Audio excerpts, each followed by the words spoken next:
on the roofs of buildings surrounding the square. And people have understood ever since then that going out into the open here, where security forces can easily see you, is a foolhardy act. So the protests we've seen have taken place, as I said, in the suburbs and the districts, and they've been taking places in back streets and alleys where people have a measure of cover.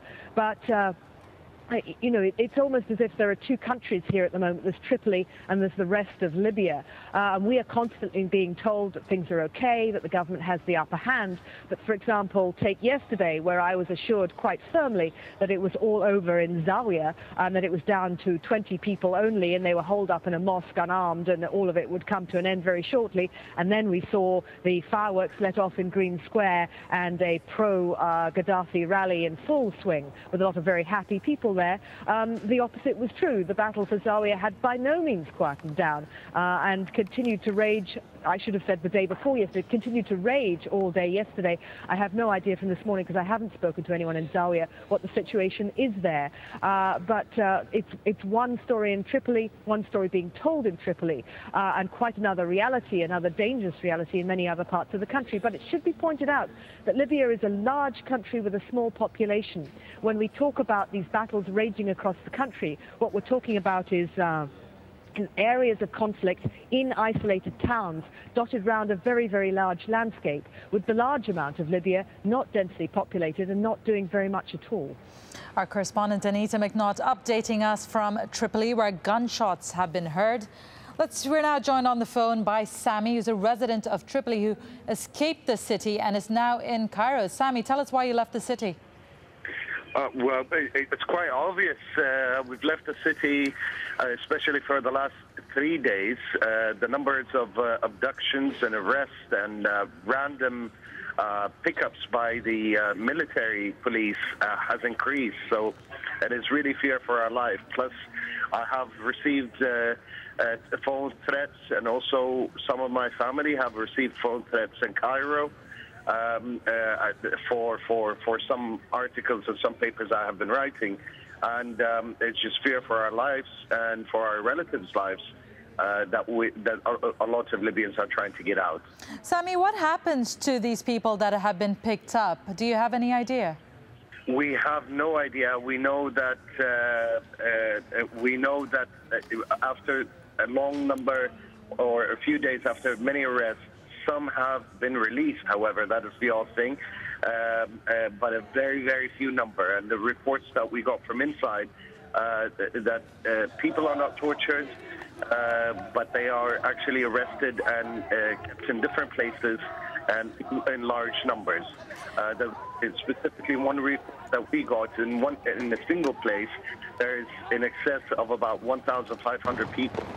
Can you tell us more about why you think you are in danger of possibly being picked up? Well, it's for participating in some of the protests and what has happened in the Green Square massacre, the initial Green Square massacre.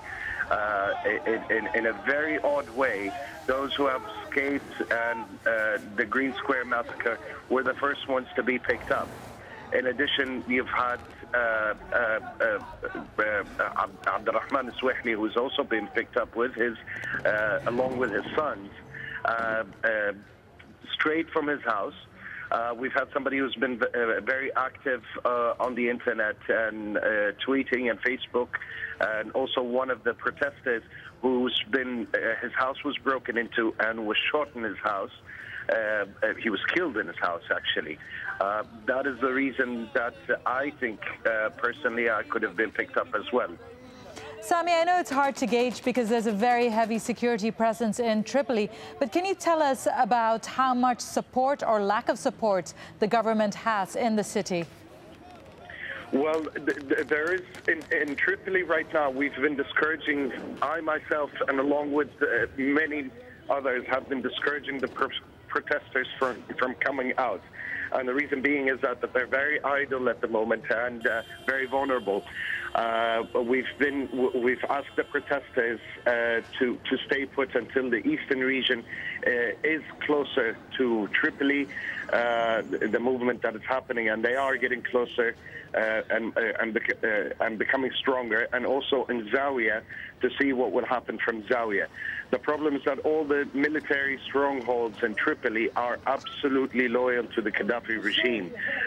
There's no chance of defects from these military strongholds, especially that one is run by Khamis, Gaddafi's son, and another one is run by Khalid al-Khwaildi, which is one of the extremely loyalists to Gaddafi. The other ones are the partners of crime for Gaddafi. They're his assassins, killers, Al-Lijan al-Thawriya. So there's no chance in Tripoli that we're going to have sympathy from at least the leaders of the military strongholds at the moment. Maybe, yes, from some of the soldiers, as we have heard in some places that some of the soldiers, and this is what happened in Sirb, approximately, what I heard, the numbers vary, but I think it's not less than 10 of the commanders inside. They refused to fight the protesters and they were shot, they were assassinated. So we don't expect the same to happen in Tripoli, so we're not going to get any sympathy from the military. And what we could only do is wait until the eastern region is on the move and then hopefully begin the fight. In addition, there are hardly any weapons to even protect ourselves in Tripoli. The city has been cleaned up completely, and all we have is rocks and stones to throw at the military. We're talking to Sami, who was a resident of Tripoli but who's escaped to Cairo for his own safety. Thank you very much for taking the time to speak to us.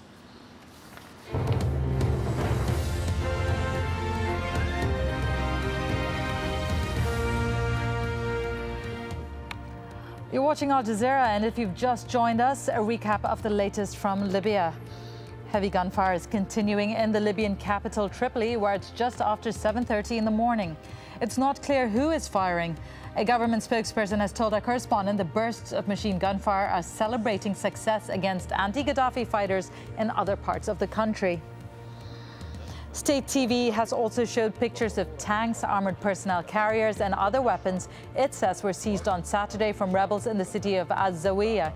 But witnesses told Al Jazeera rebel forces there were able to repel heavy government assaults on their positions. And opposition fighters continue to cling to their stronghold of Benghazi, but State TV says the government forces are heading there now. The head of the newly formed interim council tells Al Jazeera it's pushing for international recognition soon. Well, let's now go straight to our correspondent Anita McNaught, who is in the capital, Libyan capital, Tripoli. Anita, tell us what's happening there. Well, it's a very complex picture this morning because the gunfire, both pistols, machine guns, and something a great deal heavier, plus tracer fire being fired into the air, it has to be said, traveling vertically upwards, has been going on for more than an hour now. But we're also seeing, as dawn breaks over the city, van loads of pro-Gaddafi supporters with posters of Colonel Gaddafi, with their green flags, driving through the city in some kind of celebratory fashion. And that indeed is what my contacts within the Libyan administration have told me, that this is a spontaneous celebration by the people of